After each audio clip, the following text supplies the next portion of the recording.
कोड़े वर्ष धरी रोगी सेवा पर अचानक छटई हाइकोर्ट निर्देश को अवमानना करी छटई को प्रतिवाद पुरी बड़ डाक्तरखाना और सीडीएम ऑफिस सामने छटई अटेंडांट एवं स्वीपर विक्षोभ प्रदर्शन 2006 मसीह डाक्तरखाना कार्यरत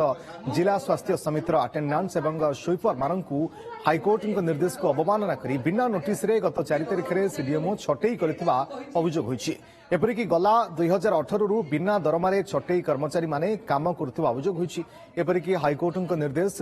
यथा सरकारी मंजूर 62 पदरे नियुक्ति सहित बकिया दरमा प्रदान भली निर्देश को एठी अवमानना करा जायथिबा अभियोग होईछि। सेबडे भारप्राप्त सीडीएमओ कहिसंती हाइकोर्ट रे केस सब जुडिशियल अछि, फाइनल हेबा परे चित्र स्पष्ट हेबो।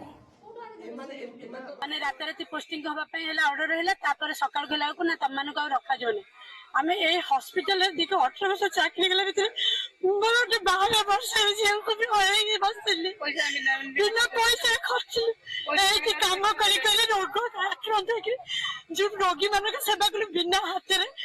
जते बेला हमर बयस थिला तम मानक पाखे काम कलु एले बयस गला पर आपण मानक कहउचंदी जे तमे काम छाड़ी पड़े जे ताले 62 पोस्ट जे अछि ताको कु मानक दिया जिवो। जिला स्वास्थ्य समिति माध्यम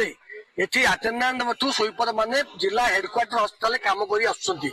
एवं 18 मसिया बहुठू तांकर दरमा बंद करदेले। 18 मसिया परे जते बेले हाईकोर्ट को बदले पिला माने गले जे काई हाईकोर्ट गले ना दरमा देले नै एवं तापर गोटे 62 सैंक्शन पोस्ट ओडिशा सरकार डीएचएस पे आसिला से 62 पोस्ट में कहीं अपॉइंटमेंट न दिया जीवो ए पिला 2006 मसिया काम करछंती सेति पई माननीय हाईकोर्ट में मकदमा मध्य कले एवं माननीय हाईकोर्ट 13/2023 मसीह 12 मास गोटे निर्दिष्ट ऑर्डर कर 3 मास भितर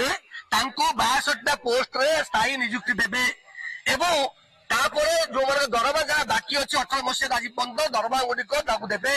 तृतीय कथा से कंटिन्यू करेंगे छटई करें ना 3टा स्पेसिफिक ऑर्डर माननीय हाईकोर्ट 23 मसीह देले 23 मसीह आज पर्यंत ना सीडीएम कंप्लाई कले ना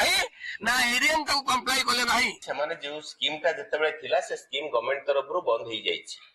तेणु तांको रेम्युनरेशन के पैसा दवा अधिकार आम पाखे ना बर्तमान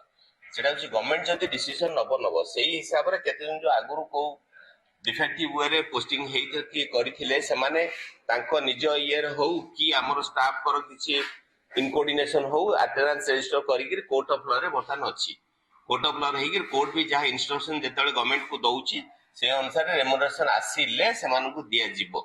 किंतु फर्दर से आमे क्लियर कट नहु ए विषय अपॉइंटमेंट आमे जेतु अपॉइंटमेंट सेमती किछि हम दिया हैनी तांको डिसएंगेज करिया पे मानो किछि अधिकार ना भाग्य भविष्यत उपरे सेमानंकु जहाँ सेमाने मु भाबुछि जोटा प्रश्न पचारछन्ती सेमाने भलो भाबरे जानंती जेतु गवर्नमेंट रो एटा को नाही जेत जन कर हाईकोर्ट केस करी रेम्युनरेशन पाइबा गवर्नमेंट हमको इंस्ट्रक्शन दउछि एंड गवर्नमेंट भी पैसा दबो किंतु केते देइछि बोली भी सेटा भी ता मोर गभीरता एते नाही।